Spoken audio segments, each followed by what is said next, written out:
Et si l'intelligence artificielle pouvait nous révéler le comment et le quand de la fin du conflit ukrainien? Quels sont les scénarios possibles pour ce dénouement? Alors que la guerre fait rage, explorons les algorithmes pour tenter de décrypter l'avenir. Grâce à sa capacité d'analyse de données massive, l'IA devient un outil précieux pour anticiper les conflits. En intégrant des données historiques, économiques, politiques et militaires, elle peut modéliser différents dénouements possibles à la guerre en Ukraine. Aujourd'hui, nous allons explorer 4 scénarios distincts, chacun avec ses propres implications pour l'Ukraine, la Russie et le monde entier. Préparez-vous à plonger au cœur de ces prédictions, car l'avenir, aussi incertain soit-il, se dessine parfois dans les lignes de code. Avant de nous pencher sur les prédictions de l'IA, il est essentiel de comprendre l'état actuel du conflit. La guerre entre l'Ukraine et la Russie a pris une tournure complexe et imprévisible, avec des répercussions mondiales. La ligne de front, changeante, est le théâtre d'affrontements sanglants. Chaque jour, de nouvelles batailles éclatent, redéfinissant les territoires contrôlés par chaque camp. Les forces russes, malgré une avancée initiale rapide, font face à une résistance acharnée de l'armée ukrainienne, soutenue par l'Occident. Les équipements militaires fournis par les alliés occidentaux jouent un rôle crucial dans cette résistance. L'impact des sanctions économiques contre la Russie se fait sentir, mais n'a pas encore stoppé l'offensive. Les sanctions visent à affaiblir l'économie russe, mais leur efficacité à court terme reste limitée. L'économie russe, bien que touchée, tient bon, tandis que l'Ukraine subit de lourdes pertes, humaines et matérielles. Les villes ukrainiennes sont dévastées, et la population civile souffre énormément.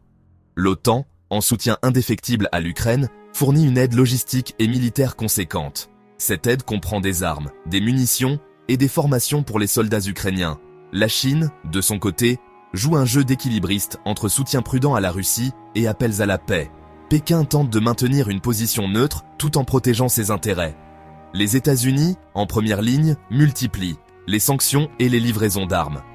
Washington cherche à affaiblir la Russie tout en renforçant la défense ukrainienne. L'incertitude plane sur l'issue de ce conflit. Les combats se poursuivent sans signe clair de résolution et les pertes augmentent de part et d'autre. La situation évolue constamment. Les alliances se font et se défont, rendant toute prédiction difficile. Les négociations diplomatiques sont en cours, mais les résultats restent incertains. C'est dans ce contexte instable que les analyses de l'IA prennent tout leur sens, offrant un éclairage nouveau sur les issues possibles. Les modèles prédictifs de l'IA peuvent aider à anticiper les mouvements et les stratégies des deux camps. L'IA, en analysant des millions de données, identifie des tendances. Ces analyses permettent de mieux comprendre les dynamiques du conflit. Elle permet de simuler différents scénarios en fonction de l'évolution des facteurs clés du conflit. Le premier scénario envisagé par l'IA est celui d'une paix fragile, résultat de négociations difficiles et de pression diplomatique internationale. Ce scénario met en lumière les efforts intenses et les compromis douloureux nécessaires pour parvenir à un accord, même temporaire. La communauté internationale, face aux coûts humains et économiques croissants du conflit, se mobilise pour inciter les belligérants à négocier. Les réunions de haut niveau et les sommets mondiaux deviennent des scènes fréquentes où les leaders cherchent désespérément des solutions. Des concessions difficiles sont faites de part et d'autre. Chaque partie doit renoncer à certaines de ses exigences pour avancer vers une résolution, créant une atmosphère de tension palpable. La Russie, sous le poids des sanctions et de l'isolement international, accepte de retirer une partie de ses troupes en échange de garanties de sécurité et de la reconnaissance de sa souveraineté sur la Crimée. Ce retrait est un signe de l'impact significatif des pressions économiques et diplomatiques. L'Ukraine, quant à elle, doit céder des territoires à la Russie. Une décision difficile pour un pays luttant pour son intégrité territoriale. Cette concession est perçue comme une trahison par certains, mais comme un mal nécessaire par d'autres. La promesse d'une reconstruction rapide et d'une aide économique massive de l'Occident adoucit le choc. Les plans de reconstruction incluent des projets ambitieux pour revitaliser les infrastructures et soutenir l'économie locale. Un cessez-le-feu précaire s'installe, marqué par des tensions persistantes et des violations sporadiques. Les patrouilles militaires et les incidents isolés rappellent constamment la fragilité de cette paix. Des forces de maintien de la paix internationale sont déployées le long de la nouvelle ligne de démarcation, mais la méfiance règne. Ces forces jouent un rôle crucial pour prévenir une reprise des hostilités, mais leur présence ne suffit pas à dissiper les suspicions.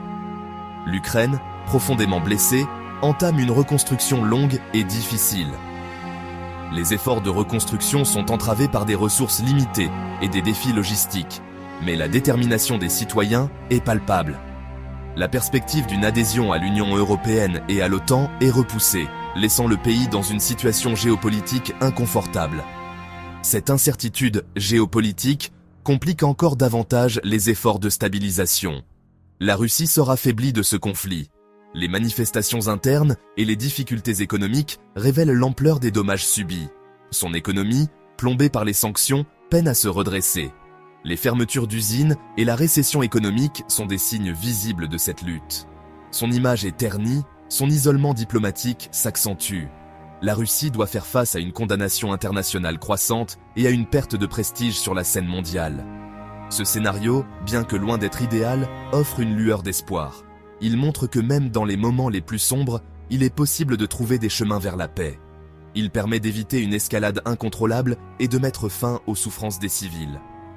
Les familles peuvent enfin se réunir, et l'aide humanitaire commence à atteindre ceux qui en ont le plus besoin. Cependant, la paix reste fragile, reposant sur un équilibre précaire. Les tensions sous-jacentes et les risques de reprise des hostilités demeurent une réalité constante. Le deuxième scénario envisagé par l'IA est celui d'une victoire russe progressive, résultat d'une offensive militaire soutenue et d'un effondrement progressif de la résistance ukrainienne. La Russie, encouragée par des succès militaires initiaux, intensifie ses efforts, déployant des moyens importants. L'armée russe, bénéficiant d'une supériorité numérique et matérielle, avance inexorablement. Les forces ukrainiennes, épuisées et démoralisées, opposent une résistance farouche mais désespérée. Malgré le soutien occidental, l'Ukraine est progressivement acculée. Les livraisons d'armes, bien que cruciales, ne suffisent pas à inverser la tendance. La Russie, déterminée, ne recule devant rien. Kiev, après un siège long et sanglant, tombe aux mains des forces russes. Le gouvernement ukrainien, en exil, poursuit la lutte, mais son influence est limitée. La Russie, victorieuse, impose sa loi. Un nouveau gouvernement, pro-Moscou, est mis en place. La population ukrainienne, privée de liberté, subit la répression et la propagande. Ce scénario, cauchemardesque pour l'Ukraine et ses alliés, marque un tournant géopolitique majeur. La Russie, victorieuse, assoit sa domination sur l'Europe de l'Est, ravivant les tensions de la guerre froide.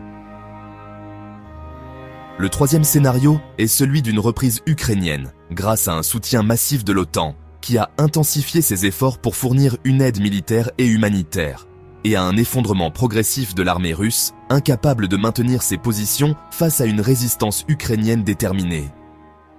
L'Ukraine, galvanisée par l'aide occidentale et la détermination de sa population, inverse le cours du conflit. Les soldats ukrainiens, soutenus par des civils courageux, repoussent les forces russes. L'OTAN, consciente de l'enjeu, intensifie son soutien, fournissant des armes modernes, du renseignement crucial et des ressources logistiques indispensables. Et un soutien logistique crucial, permettant à l'armée ukrainienne de mener des opérations plus efficaces et coordonnées. L'armée ukrainienne, mieux équipée et entraînée, inflige de lourdes pertes aux Russes, utilisant des tactiques avancées et des armes sophistiquées.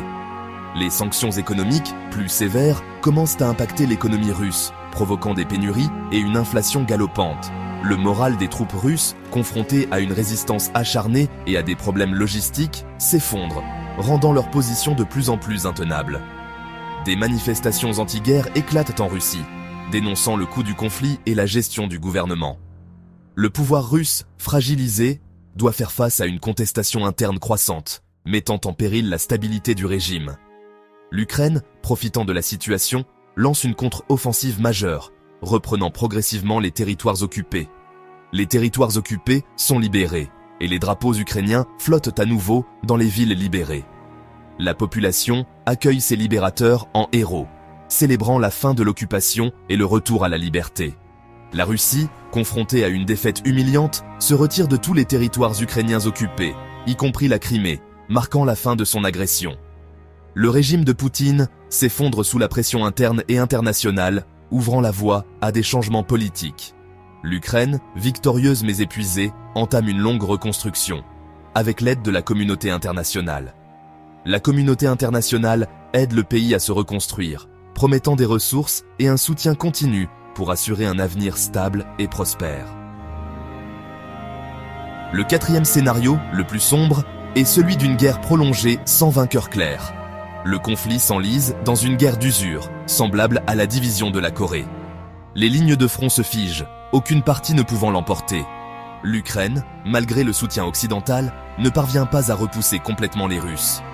La Russie, elle, voit ses avancées stoppées par la résistance ukrainienne et le soutien de l'OTAN. Le conflit devient une guerre de tranchées, avec des bombardements, des raids et des escarmouches.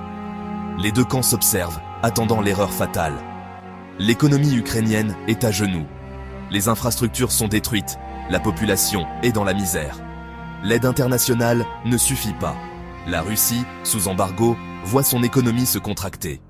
La population russe, privée de liberté et soumise à la propagande, subit les conséquences du conflit. Le monde, pris en otage, s'habitue à la tension permanente. La menace nucléaire plane, alimentant les peurs. L'IA, en modélisant ces 4 scénarios, nous rappelle la complexité et l'incertitude du conflit. Chaque scénario a des conséquences profondes pour l'Ukraine, la Russie et le monde. Un accord de paix offrirait un répit, mais sans garantie de paix durable. Une victoire russe déstabiliserait l'Europe et renforcerait les régimes autoritaires. Une reprise ukrainienne, bien que souhaitable, reste incertaine. Enfin, une guerre prolongée serait un désastre pour tous. L'avenir de la guerre en Ukraine reste incertain, dépendant des décisions des acteurs et des jeux d'influence internationaux. L'IA, en nous donnant un aperçu des possibles, nous invite à la réflexion et à la prudence. N'oubliez pas de vous abonner et activer la cloche pour ne rien manquer de nos prochaines aventures.